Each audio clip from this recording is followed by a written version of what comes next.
Now, I'm not a professional photographer, but I've made $35,000 selling my photos online. In this video, I'm going to go through exactly how I did it. Which sites I've tried, which ones worked, which ones didn't, as well as which ones I think are going to be the best sites in the coming year. Let's get started.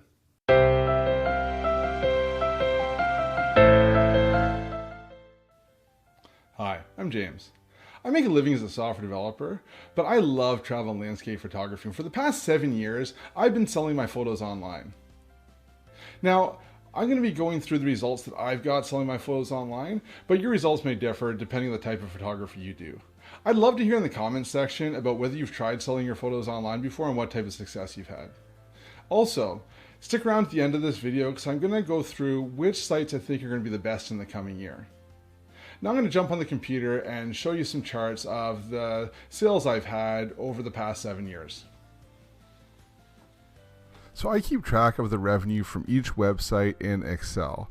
So what I'm going to do is I've just created 5 charts in Excel where I can kind of walk you through how I make money selling my photos online. I'm going to start pretty high level and I'll get into more detail, and at the end I'll kind of go through how much money I've made from each individual site. So this is how the $35,000 breaks out year over year. You can see that when I started here, my first year I only made about $1,000. And then it continued to increase over the next, for the first 4 years until 2015, when I reached the high of $7,000 a year. And there's a bit of a decline that's starting to rebound now. In this chart, you can kind of see why it went up and then went down. The green shows my revenue and the red shows how many photos I posted each year. So you can see my first year I posted about 100 photos, uploaded them to different sites online. And then my second year I was very motivated. I did over 240 photos. Now these are 240 fully processed photos that I uploaded to multiple sites. Now, in November of 2013, my wife and I had our second child, and the time that I had to go traveling and take photos as well as process those photos went down. So you can see in 2014, I only uploaded about 100 photos. Now, despite uploading less photos, my revenue kept going up in 2014 and even in 2015, even though the amount of photos that I posted went down. Now in 2016, we had our third child, and I just really didn't have much time to travel and do photography. So 2016 and 2017, I really didn't post many photos, and that's why you can see here that my revenue went down for those years. And over the past year, year and a half, in 2018, I've started to post a bit more, and it started to go back up. So you can see that once you upload your photos, you can keep getting revenue from them, even if you're not posting regularly, but it will go down slightly year over year. Looking at it a different way, this way I've shown the red line is the cumulative photos. So you can see how my photos grew over time. And right now I've got about 600 good photos posted across many sites across the web. Now, if you look at the types of sites that I upload to, you can really break them into 3 main sites. Okay, the first is direct stock. So this is my own website. So I have a website, souvenirpixels.com. I used to host it on Squarespace. I currently host it on SmugMug, and anybody can go on there and buy photos directly from me, photo licenses. So this is, companies will come on, a lot of travel companies, travel magazines, they'll see my photos. Typically they'll see my photos on social media, and then on my social media it links back to my website where they can just go on and purchase licenses. Also on my website you can purchase prints. So I sell prints on my website now. I also have uploaded my photos to a lot of print-on-demand sites, and I've tried out a bunch of them, but the only one that I've really had great success with is Fine Art America. So most of my photos are on Fine Art America, and I've made some money from those as well too. You can see here about 8%. But the vast majority of the money that I've made selling my photos online has been from microstock sites. So I've tried a lot of different sites, about 23 of them in total, and that really makes up the majority of my revenue selling my photos online. So to go in and look at which sites in a bit more detail, you can kind of see in this pie chart. So this is kind of breaking out the revenue from all the sites.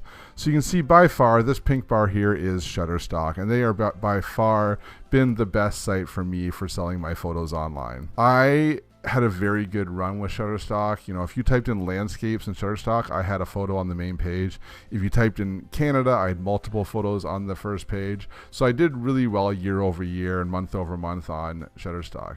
Now, over the past 6 months, the search algorithm has seemed to change a little bit, and my sales have gone down a little bit. But I had a pretty good run where about 3 years I was doing very well with them. The second one here is 500px. Now, 500px was a photo sharing community before they started selling as stock. And I was involved in the community before it was selling as stock. So I had a lot of photos that were highly ranked. And when they started selling photos for stock as well too, I made quite a bit of money when they first started out. Now, there's been a lot of changes over there at 500px. They were purchased by another company. Now all the sales are through Getty. And to be honest, I don't even post there anymore. There's been a lot of changes, and I just really don't appreciate the site as much as I used to. But, you know, for a period of time, they were a very good earner for me as far as sites go. Down here, number 3 is Photodune. Now, Photodune has really only earned me a lot of money in the last couple of years. The first couple of years, it was very low, and the last 2 years, really, it's been very high. So I see Photodune really going and surpassing 500px probably this year. And then the fourth one here is Adobe Stock or Fotolia. So Fotolia was an independent stock site, and then Adobe bought them and turned it into Adobe Stock.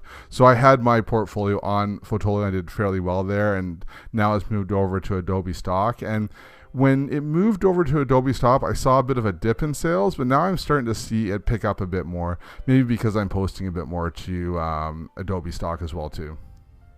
Now there's some other smaller ones here. One thing to know is this little sliver up here. It's about $400, and that's 13 sites. So I tried a lot of sites. What I'll do is when I hear about a new site, I'd upload like 200 photos to that site and see what happens. And a lot of time, nothing happened, right? Which is one of the reasons I'm making this video, right? Because I spent a lot of time uploading and, you know, trying to find these sites, uploading those sites, and really didn't get that much out of it. You know, 13 sites, you know, $400 over 6 years is not a lot. So, you know, if I were starting out again, I would probably really just focus on the main sites that you see here and really not even worry about the smaller ones until, you know, they seem to be big enough to get some momentum, because there are a lot of stock sites out there, but I just don't think you can make a lot of money on all of them. You really need to have your photos on the big ones to start out with. Now, I hope that didn't come across as bragging, but I had no idea when I started selling my photos online that I would make $35,000 from them. Really, my goal of doing this was so that I could buy, you know, more cameras and lenses without taking it out of my family budget. And I achieved that, and I'm pretty happy with it. Now, there was a point when I considered trying to, you know, maybe go full-time as a stock photographer, but at the time, what was selling primarily was business images. So what I realized was that to be able to be a full-time stock photographer, I would need to go and get models and kind of pose them in different business situations, taking hundreds of photos a day and uploading them. And that really didn't appeal to me. If you take a look at my portfolio, and I'll link to them, put some links down in the description, I really like taking travel and landscape photography. And I think what I realized was it would be very difficult to make a full-time salary and support my family on stock photography if I was only going to do travel and landscape.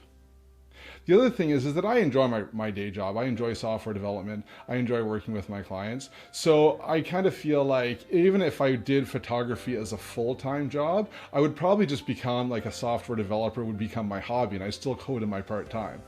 Right? So I decided to stick with software development as my main living, and, you know, photography is my hobby.